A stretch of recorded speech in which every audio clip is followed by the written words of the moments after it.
हमारे साथ मौजूद हैं गोरखपुर से बीजेपी सांसद रवि किशन शुक्ला।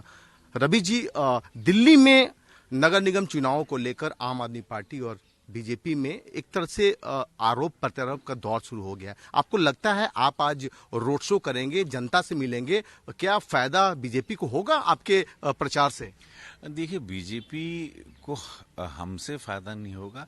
जो जनता को फायदा हो चुका है या जो यशस्वी प्रधानमंत्री मोदी जी की नीतियां हैं, जैसे गरीबों को मुफ्त में मकान देना, उनकी अगर वो टावर है तो वहाँ लिफ्ट का मेंटेनेंस से लेके जो जो ऐसी अनगिनत अद्भुत सुविधाएं हैं, उसको सबको अपने समाज को, मेरे फैंस को याद दिलाना। यशस्वी प्रधानमंत्री मोदी जी की नीतियां और कोविड काल से लेके वो फ्री वैक्सीन से लेके 200 करोड़ या अनाज या और जो जो दिल्ली की सरकार वहां प्रधानमंत्री जी की योजनाओं को उन तक पहुंचने नहीं दे रही है, और वो सारी चीजों को कैसे भारतीय जनता पार्टी गरीबों की पार्टी है, उस सारी बातों को बताने के लिए मैं यहाँ पर आया हूँ। मैं गुजरात के चुनाव में भी यहाँ हूँ, अभी मैं इस वक्त गोरखपुर से आ रहा हूँ और यही बातें करने आ रहा हूँ। और सब लोग बड़े उत्साहित हैं कि भैया आ रहे हैं, तो आज वही होगा कि बम बम होगा, महादेव चाहेंगे। तो 15 साल से निगम में बीजेपी काबिज है। आपको लगता है कि एंटी इनकम्बेंसी फैक्टर काम करेगा दिल्ली में? देखिए एंटी इनकम्बेंसी जैसा शब्द नहीं आता, क्योंकि जब पता है कि आपके प्रधानमंत्री ईमानदार हैं, जब आपको पता है कि भारतीय जनता पार्टी को कुछ चाहिए नहीं, भारतीय जनता पार्टी करप्शन से बहुत बहुत कोसों दूर है, और जहां पे एक फ्रॉडिया लोग हैं जो मुफ्त का एक लॉलीपॉप दे के बेवकूफ़ बना के 7 साल से डुबो दिए। खांसते हुए एक व्यक्ति पहुंचता 8 साल पहले मफलर पहने, आज पूरी दिल्ली खांस रही है। इस वक्त हम लोग यहाँ जी नहीं पा रहे हैं, ये नॉर्थ एवेन्यू इलाका है, तब भी आप समझ रहे हैं। तो ये सारे झूठ का पर्दाफाश हो रहा है। स्वतंत्र उनके मंत्री जी को आप जेल में देख रहे हैं, मसाज करा रहे हैं बलात्कारी के साथ, और वहां पे पूरी एक अय्याशी का माहौल है। तो ये मानसिकता के लोग राज करेंगे, ये मानसिकता के लोग देश में आएंगे।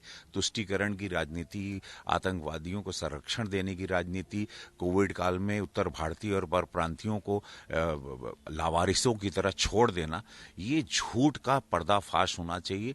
ये झूठ, ये जो जनता अपने जेब से पैतो, ये फ्री का कुछ नहीं रहे, झूठ का कि बिजली फ्री, ये सब एक बहुत बड़ा झूठ का एक माया जाल है।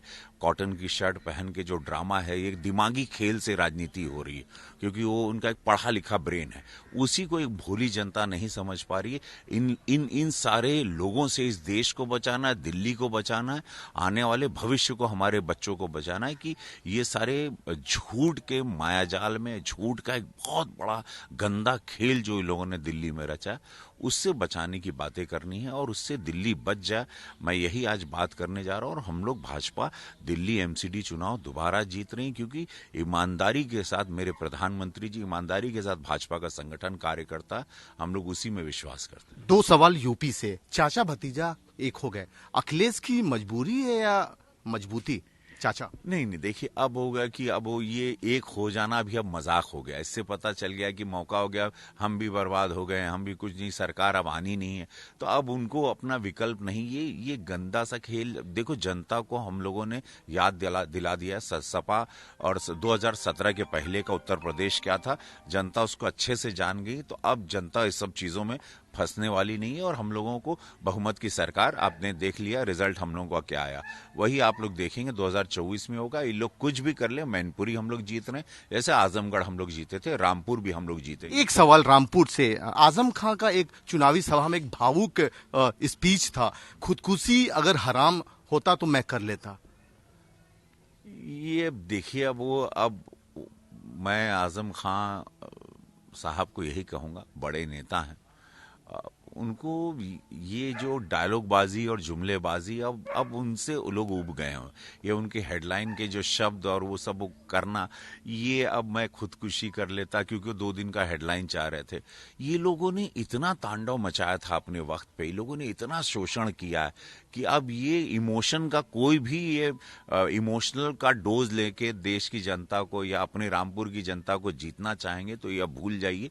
आपने देखिए, आप जो जैसा करता है उसके सामने वैसा आता है।